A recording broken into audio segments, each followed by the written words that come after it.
Hello दोस्तों अगर आप सिनेमा के शौकीन हैं तो ये खबर आपके लिए बिल्कुल भी अच्छी नहीं है, क्योंकि देश की सबसे बड़ी मल्टीप्लेक्स ऑपरेटर कंपनी पीवीआर ने जल्द ही अपने 50 से ज़्यादा स्क्रीन्स को बंद करने का फैसला किया है। क्योंकि कंपनी को पिछले कुछ समय में काफ़ी ज़्यादा घाटा हो रहा है। अगर पिछली तिमाही की बात करें तो पिछली तिमाही में कंपनी को लगभग 333 करोड़ रुपये का भारी भरकम घाटा हुआ है। इसीलिए कंपनी ने अपनी 50 से भी ज़्यादा स्क्रीन्स को बंद करने का फैसला किया है। तो दोस्तों आज की इस वीडियो में हम यही जानेंगे कि कंपनी को क्यों ऐसी नौबत आई कि इसने अपनी स्क्रीन्स को बंद करने का फैसला किया है, और क्या भविष्य में कंपनी सर्वाइव कर पाएगी या नहीं। तो दोस्तों अगर आप चैनल पर नए हैं तो चैनल को सब्सक्राइब करने के साथ साथ वीडियो को लाइक और शेयर भी जरूर करें। दोस्तों पीवीआर सिनेमा की शुरुआत हुई थी साल 1997 में। 1997 में दिल्ली के साकेत में पहला सिनेमा इन्होंने खोला था, और तभी से इन्होंने पूरे सिनेमा जगत में क्रांति लाकर रख दी। और आज देश के लगभग हर राज्य में पीवीआर के सिनेमा की ब्रांच मौजूद है, और ये देश की सबसे बड़ी मल्टीप्लेक्स चेन ऑपरेटर कंपनी भी आज के समय में बनी हुई है, जिससे कि इसको अच्छा खासा प्रॉफिट भी होता है। लेकिन इतना प्रॉफिट गेन करने के बाद भी कंपनी को अपनी 50 से ज़्यादा स्क्रीन्स को क्यों बंद करना पड़ रहा है।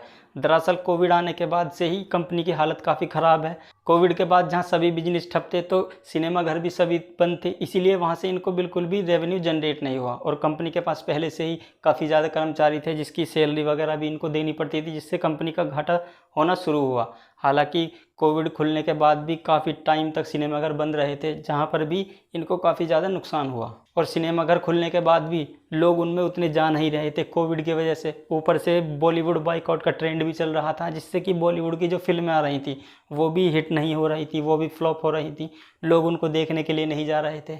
तो इसका सीधा सीधा असर मल्टीप्लेक्स चैन ऑपरेटर पीवीआर सिनेमाज की ग्रोथ पर पड़ा, और इनको लगातार घाटा होता चला गया। बात अगर पिछली तिमाही की करें, जनवरी फरवरी मार्च की, तो इस 3 महीने में ही इनको लगभग 333 करोड़ रुपए का भारी भरकम घाटा हुआ है, जिससे कि इनको अपनी 50 स्क्रीन को बंद करने का फैसला करना पड़ा। हालांकि ये स्क्रीन ऐसी हैं जहां पर इनको ज़्यादा घाटा हुआ है, क्योंकि ये नहीं चाहते कि ऐसी स्क्रीन्स को चालू किया जाए जहां से घाटा हो रहा है, इससे ओवरऑल और भी ज़्यादा घाटा कंपनी को होता जाएगा। इसीलिए इन्होंने ऐसी 50 स्क्रीन्स को छांटा है जहां से इनको बिल्कुल भी रेवेन्यू जनरेट नहीं हो रहा है, और ऐसी ही 50 स्क्रीन को ये आने वाले 6 महीने में बंद करने वाले हैं। लेकिन कोविड के बाद जैसे तैसे कंपनी ग्रोथ ही कर रही थी, लेकिन तभी ओटीटी प्लेटफॉर्म्स आ गए। क्योंकि जब लॉकडाउन का समय था, लोग कहीं आ नहीं रहे थे, लोग कहीं जा नहीं रहे थे, लोगों को एंटरटेन करने का सबसे बड़ा साधन जो उभर कर सामने आया वो था ओटीटी प्लेटफॉर्म। क्योंकि नई नई मूवीज़ या वेब सीरीज़ ओटीटी पर रिलीज़ हो रहे थे, तो लोग वो सिनेमा का ट्रेंड छोड़कर ओटीटी पर शिफ्ट हो गए, जिससे कि सिनेमाघरों को काफ़ी प्रॉब्लम होने लगी, काफ़ी लॉसेस होने लगे। लोग उतने थिएटर्स में जा नहीं रहे थे, लोग फिर ओटीटी को प्रेफर करना पसंद करने लगे, जिससे कि ओटीटी ने पूरा खेल सिनेमाघरों का बिगाड़ कर रख दिया। हालांकि ऐसा नहीं है कि खाली थिएटर को ही नुकसान है, शॉपिंग मॉल्स को भी काफ़ी ज़्यादा नुकसान ओटीटी की वजह से ही हो रहा है। क्योंकि ओटीटी की वजह से लोगों का फुटफॉल हो रहा है, लोग मॉल्स में कम जा रहे हैं, जिससे मॉल्स की रेवेन्यू पर भी असर पड़ रहा है। क्योंकि शॉपिंग मॉल्स भी कहीं ना कहीं मूवी थिएटर्स से ही कमाते हैं। उनके कमाने के मेजर 2 तरीके होते हैं, एक होता है मिनिमम रेंट एग्रीमेंट और एक होता है रेवेन्यू शेयरिंग। मिनिमम रेंट में बेसिकली होता यह है कि जो सिनेमा घर होते हैं वो शॉपिंग मॉल्स को एक मिनिमम अमाउंट रेंट देते हैं, जिससे कि वो अपने सिनेमा घर को उस मॉल में चला सकें। और दूसरा होता है रेवेन्यू शेयरिंग।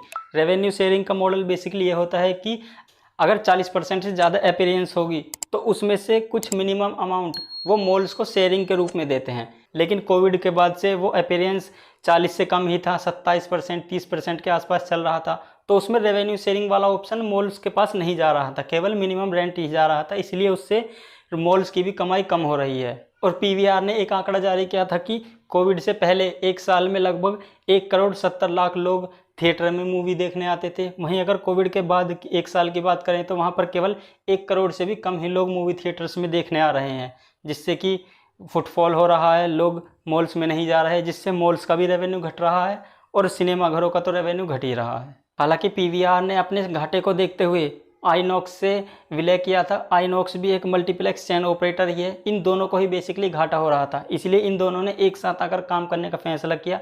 लेकिन एक साथ आने के बाद इनके पास लगभग पूरे देश में 1689 यानी कि 1689 स्क्रीन्स हो गए हैं, यानी कि अब ये देश के सबसे बड़े मल्टीप्लेक्स चेन ऑपरेटर बन चुके हैं। हालांकि इसके बाद भी इनकी ग्रोथ उस हिसाब से नहीं हो रही है जैसी होनी चाहिए, उसके बाद भी इनको लगातार लॉस ही हो रहा है। और इसीलिए इन्होंने अपने इन 50 ऐसे स्क्रीन्स को चुना है जहां पर इनको ज़्यादा घाटा हो रहा है, और उनको ही ये बेसिकली बंद करने का काम करेंगे। और पीवीआर की अगर शेयर परफॉर्मेंस की बात करें तो ये पिछले एक साल में लगभग 17.8% की गिरावट इसमें आई है। पीवीआर आइनॉक्स ने 4 अगस्त 2022 को अपने 52 सप्ताह में उच्च स्तर लगभग 2221 रुपये को छुआ था और आज 16 मई 2023 को इसका 52 सप्ताह के बाद निचला स्तर 1406 रुपये है, जो कि ये आप ग्राफ के जरिए इसको समझ सकते हैं। तो दोस्तों आज की इस वीडियो में इतना ही। वीडियो कैसी लगी या वीडियो में अगर कोई कमी रह गई हो तो कमेंट में अपनी राय ज़रूर दें और वीडियो को यहाँ तक देखने के लिए आपका बहुत बहुत धन्यवाद।